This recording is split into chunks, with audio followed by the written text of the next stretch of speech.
long has it been since you stepped out of your comfort zone and did something in your faith that made you so nervous and so queasy and so unsure that you know you could only do it if God showed up and helped you?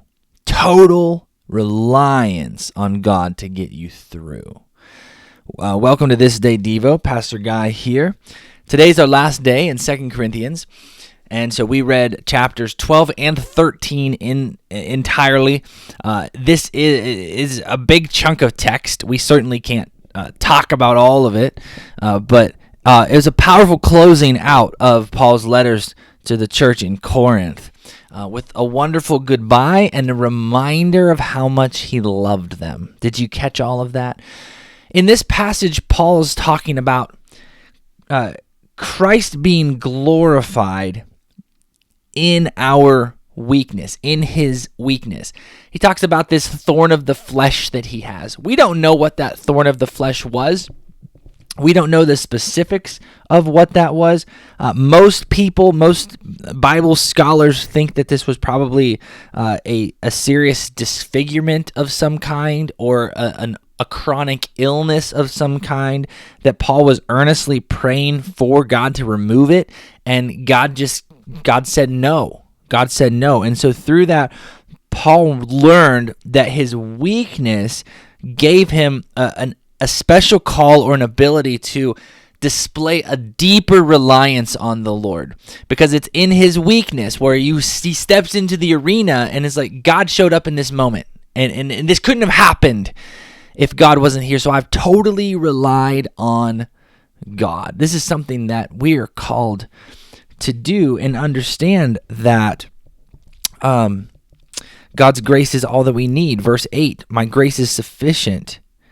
My power works best in weakness, God said to Paul.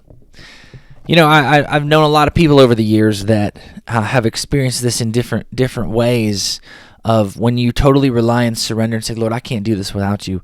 God shows up, and his grace and his power shows up. I remember one speaker from back when I was younger who he had a stuttering problem. This guy had a stuttering problem when he talked to you one-on-one, but whenever he preached, for whatever reason, the power of God would come upon him, and he did not stutter.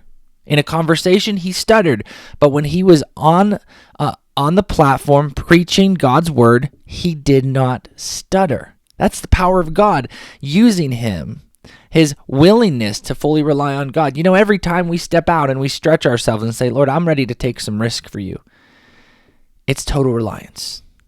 When's the last time you pushed yourself and said, you know, I've gotten comfortable. I've gotten complacent. I know how to do what I do. I know my role, and I can handle it.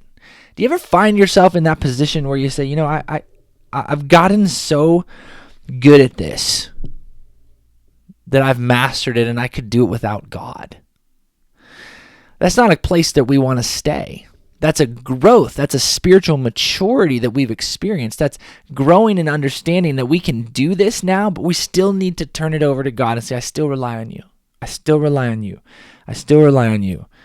And so that's one of the things about being Christians, right? We step out in our faith. We ask God to stretch us and give us opportunities to grow in our faith, because it is through the stretching that we're going to become stronger. Sometimes we have this tendency to not want to appear weak. I don't want people to think that I can't do it. And so we put all this pressure on ourselves to look good, to only go so far as where we know we can control it. But you know, there are great things on the other side of our comfort, the other side of our complacency. So my encouragement to you would be to grow in your spiritual maturity by willing to step out and be joyful in your service of the Lord. So take those steps and take those risks. And I love you, and congratulations on finishing 2 Corinthians. I will see you in the book of Galatians tomorrow. Things are about to get thick. Love you. Bye. Down from heaven as the power of Christ